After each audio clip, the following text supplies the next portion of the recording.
আসসালামু আলাইকুম সুপ্রিয় এইচএসসি শিক্ষার্থীবৃন্দ, সবাইকে স্বাগতম। আশা করি প্রত্যেকে ভালো আছো।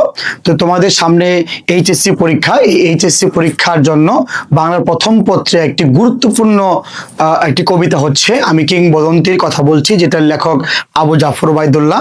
এই আবু জাফর ওবায়দুল্লাহর এই কবিতাটির মূল ভাব অর্থাৎ মূল বক্তব্য বা সার সংক্ষেপ আজকে আমরা জানবো। আসো আমরা একটু খেয়াল করি বোর্ডে যে আবু জাফর ওবায়দুল্লাহ এই কবিতায় আসলে কি প্রকাশ করেছেন, কি বলতে চেয়েছেন। হ্যাঁ, এই বিষয়টা আজকে আমরা এখানে জানবো। দেখো, আমি কিংবদন্তির কথা বলছি কবিতাটি, এটি একটি বাঙালি জাতির হাজার বছরের যে ইতিহাস, সে হাজার বছরের ইতিহাস, ঐতিহ্য এবং শোষণ থেকে মুক্তি, অর্থাৎ বিভিন্ন শোষণ, বিভিন্ন শাসক গোষ্ঠীর আন্ডারে আমরা বিভিন্ন সময় থেকেছি। পূর্বে অর্থাৎ স্বাধীন হওয়ার পূর্ব পর্যন্ত বিভিন্ন শাসনকর্তার অত্যাচারে আমরা নিপীড়িত হয়েছি, নির্যাতিত হয়েছি। সেই নিপীড়ন এবং নির্যাতনের বা শোষণের যে ইতিহাস, সেই ইতিহাস থেকে মুক্তি, সেই মুক্তির কথাও কিন্তু কবি আবু জাফর ওবায়দুল্লাহ কবিতায় বলেছেন। পাশাপাশি যে স্বাধীনতার যে চেতনা এবং তার এক অনন্য দলিল কিন্তু এই কবিতায় প্রকাশিত হয়েছে। কবি এখানে তার পূর্বপুরুষদের গৌরবোজ্জ্বল যে ইতিহাস, সেই গৌরবোজ্জ্বল ইতিহাসের কথা কবি এই কবিতায় তুলে ধরেছেন। পাশাপাশি তাদের যে সংগ্রামী জীবন, সেই সংগ্রামী জীবনও কিন্তু এই কবিতার অন্যতম একটি আলোচ্য বিষয়। কবির পূর্বপুরুষেরা ছিলেন এদেশেরই সাধারণ শ্রমজীবী মানুষ, অর্থাৎ কবির পূর্বপুরুষ যারা ছিলেন তারা কি ছিলেন? তারা এদেশের অর্থাৎ এই বঙ্গভূখণ্ডের কি ছিলেন? সাধারণ শ্রমজীবী মানুষ ছিলেন। এবং তিনি এখানে বলছেন যে তাদের হাতেই, অর্থাৎ এই যে শ্রমজীবী মানুষ যারা, তাদের হাতেই ছিল উর্বর পলিমাটির সুবাস। তার মানে কি? তার মানে হচ্ছে তোমার আমার পূর্বপুরুষ, অর্থাৎ কবির যে পূর্বপুরুষ, এই পূর্বপুরুষরা কি ছিল? পূর্বপুরুষরা ছিল কৃষিভিত্তিক সমাজের মানুষ, যার কারণে তাদের হাতে পলিমাটির সৌরভ ছিল। এবং তিনি এখানে প্রকাশ করছেন তার কবিতায় যে তার পিঠে ছিল কি? শোষকদের চাবুকের আঘাত। এই আঘাতের কারণে, শোষকদের অত্যাচারের কারণে এদেশের সাধারণ মানুষের পিঠে রক্ত জবার মতো কি ছিল? রক্ত জবার মতো ক্ষত এদেশের সাধারণ মানুষের পিঠে ছিল। অর্থাৎ এর মাধ্যমে প্রকাশিত হয় শোষকদের যে নির্যাতন, শোষকদের যে নিপীড়ন কিন্তু এদেশের মানুষের উপর চলেছিল। আচ্ছা, কারণ কি? কারণটা হচ্ছে তারা দীর্ঘদিন পরাধীন ছিল। অর্থাৎ এই যে কবির যে পূর্বপুরুষ, এই পূর্বপুরুষরা কি ছিল? দীর্ঘদিন পরাধীন ছিল। এবং এখানে স্পষ্ট করে তার কবিতায় তিনি বলেছেন যে পূর্বপুরুষরা কি ছিলেন? কৃতদাস ছিলেন। এখানে কিন্তু প্রকাশিত হচ্ছে যে কবির পূর্বপুরুষ তারা কি ছিলেন? তারা ছিলেন কৃতদাস। তা সত্ত্বেও, এই কৃতদাস থাকা সত্ত্বেও কবির পূর্বপুরুষেরা তারা ভয় পাননি। বন্য হিংস্র জন্তু আর পাহাড়ের বাধা জয় করে তারা পতিত জমি আবাদ করেছেন। অর্থাৎ পূর্বপুরুষেরা বন্য হিংস্র জন্তুর সঙ্গে লড়াই করেছেন, পাহাড়ের মতো বাধা অতিক্রম করেছেন এবং তারা জয় করেছেন এই পাহাড় বাধা। এবং এর পাশাপাশি পতিত জমি, অর্থাৎ যে জমিতে কখনো ফসল উৎপাদিত হয়নি, সে জমিতেও তারা আবাদ করেছেন। কবির মতে, অর্থাৎ কবি আবু জাফর ওবায়দুল্লাহর মতে, মানুষের মুখের প্রতিটি সত্য কথা আর কৃষকের কষ্টার্জিত ফসলের প্রতিটি শস্য দানাই হলো এক একটি কবিতা। একটু খেয়াল রাখো, আমরা কবিতা বলতে যা বুঝি সেটা কিন্তু এখানে প্রকাশিত হয়নি। এখানে কবিতা শব্দটি একটি নতুন ব্যঞ্জনায়, ভিন্ন ভিন্ন ব্যঞ্জনায় কিন্তু এখানে প্রকাশিত হয়েছে। কবিতা বলতে আমরা বুঝি যে লেখক বা সাহিত্যিক বা কবি তিনি কি করেন? তিনি কাগজে কলমে কবিতা লিখেন। এখানে কিন্তু এই কবিতা বলতে এটা নয়। এখানে কবিতা কি? এখানে কবিতা হচ্ছে মানুষের মুখ নিঃসৃত প্রত্যেকটি সত্য শব্দই কি কবিতা। পাশাপাশি এই যে কৃষক যারা ফসল উৎপাদন করছেন, যে সকল জমিতে ফসল উৎপাদিত হয় না, অর্থাৎ পতিত জমি, সেই পতিত জমিতে ফসল আবাদ করছেন এবং তাদের যে কষ্টার্জিত ফসল, সেই ফসলে কিন্তু কি এক একটি কবিতা। অর্থাৎ কবিতা শব্দটি কবির হাতে এক নতুন ব্যঞ্জনায় প্রকাশিত হয়েছে। এখানে কবিতা শব্দটিকে মূলত সত্য, সুন্দর, মানবিকতা বোধ এবং স্বাধীনতার প্রতীক হিসেবে ব্যবহার করেছে। আমরা জানি যে কবিতা সবসময় সত্য, সুন্দর, ন্যায়, মঙ্গল, কল্যাণের কথা বলে, কবিতা মানুষের কথা বলে, কবিতা মানবিকতা বোধের কথা বলে।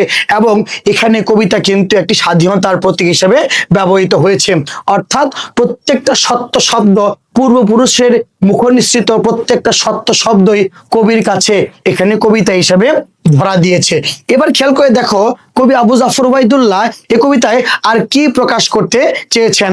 একটু খেয়াল করে দেখো কবিতায় কবি অত্যন্ত স্পষ্ট ভাবে বলেছেন যে যে জাতি কবিতা শুনতে জানে না, অর্থাৎ নিজের দেশের ঐতিহ্য, সংস্কৃতি, স্বাধীনতার বাণীকে ভালোবাসতে পারে না, তারা প্রকৃতির দুর্যোগে ভয় পায়, নিজেদের অধিকার থেকে বঞ্চিত হয়, আজীবন অন্যের গোলাম বা কৃতদাস হয়ে থাকে। অর্থাৎ কবি এখানে প্রকাশ করছেন এই যে পূর্বপুরুষদের মুখনিসৃত বাণী, অর্থাৎ সত্যের কথা, সুন্দরের কথা, ন্যায়ের কথা, মুক্তির কথা যারা শুনতে জানে না, অর্থাৎ যারা কবিতা শুনতে জানে না, তারা দেশের ইতিহাস, ঐতিহ্য, সংস্কৃতিকে ভালোবাসতে পারে না। এর পাশাপাশি এরা কি হয়, এরা বিভিন্ন প্রাকৃতিক দুর্যোগে ভয় পায়, পাশাপাশি এরা নিজেদের অধিকার থেকে বঞ্চিত হয়। যারা কবিতার কথা শুনতে জানে না, যারা কবিতার কথা বুকের মধ্যে, মরণের মধ্যে লালন করতে পারে না, মস্তিষ্কে ধারণ করতে পারে না, তারা কি হয়, তারা সারা জীবন অন্যের গোলাম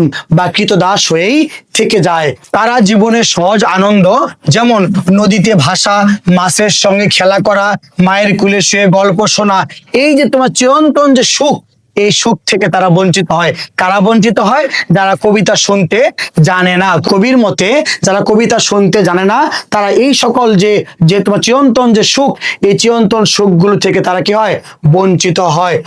অথচ কবি মনে করেন আমাদের মাতৃভূমি ও সংস্কৃতি হলো সেই প্রবহমান নদীর মতো, যা সাঁতার না জানা মানুষকেও পরম মমতায় আগলে রাখে, ভাসিয়ে রাখে।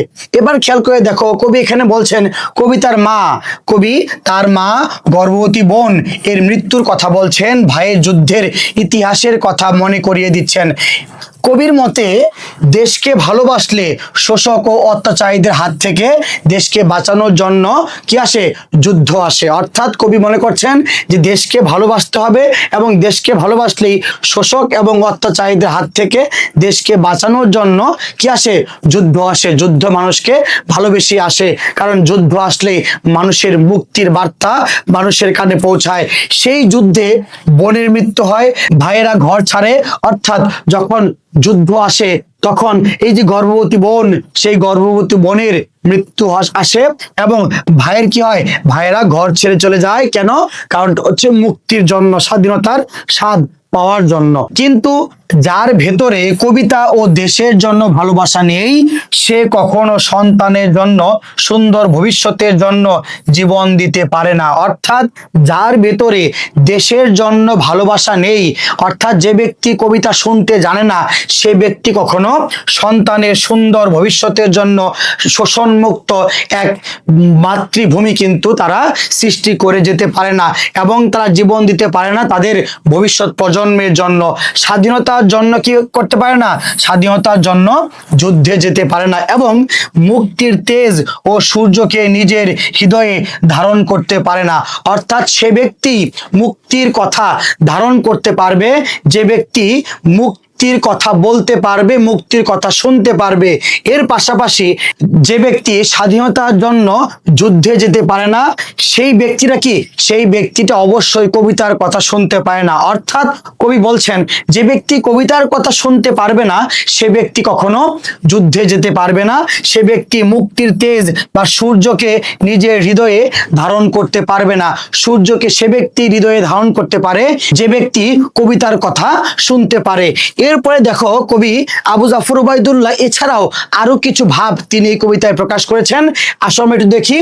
একই সাথে কবি এখানে মেহনতি মানুষের শ্রমের জয়গান গেয়েছেন।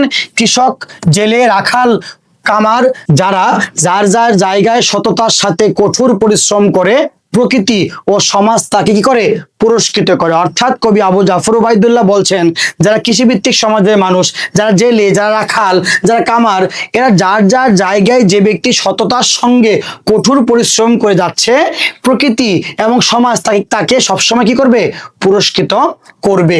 অর্থাৎ এখানে দেখো তিনি আবার বলছেন যে লোহার টুকরো পুড়িয়ে কামার যে ইস্পাতের তলোয়ার বানায়, তাই পরে অন্যায়ের বিরুদ্ধে লড়াইয়ের অস্ত্র হয়ে ওঠে।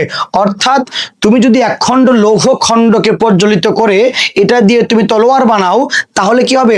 তাহলে তুমি অস্ত্র দ্বারা সুসজ্জিত হবে এবং তুমি লড়াইয়ের জন্য প্রস্তুত হবে এবং সেই তরবারি দিয়ে তুমি তোমার শত্রুকে আক্রমণ করতে পারবে। এই বিষয়টাই কবি এখানে ফুটিয়ে তুলেছেন যে লোহার টুকরাকে পুড়িয়ে কামার যে ইস্পাতের যে তরবারি বানায়, যে তোমার তলোয়ার বানায়, তাই পরে অন্যায়ের বিরুদ্ধে, শোষণের বিরুদ্ধে লড়াইয়ের অস্ত্র হয়ে উঠে। কবি সবশেষে এই কবিতায় প্রকাশ করতে চেয়েছেন যে কবিতার পরবর্তী প্রজন্ম, অর্থাৎ কবি এখানে বলেছেন পরবর্তী প্রজন্মকে দীর্ঘদেহ পুত্র বলে সম্বোধন করে বলেছেন যে কবিতা মানে শুধু শান্ত কোন রূপ নয়, কবিতা মানেই যে খালি শান্ত কোন রূপ এটা হবে, বিষয়টা এমন না। কবিতা হলো অন্যায়ের বিরুদ্ধে সশস্ত্র সুন্দরের অভ্যুত্থান।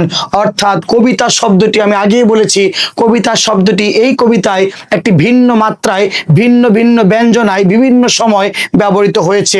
অর্থাৎ কবিতা হলো অন্যায়ের বিরুদ্ধে সশস্ত্র সুন্দরের অভ্যুত্থান এবং রক্ত জবার মতো তীব্র প্রতিরোধের যে বাণী, সেটাও কিন্তু কবিতা।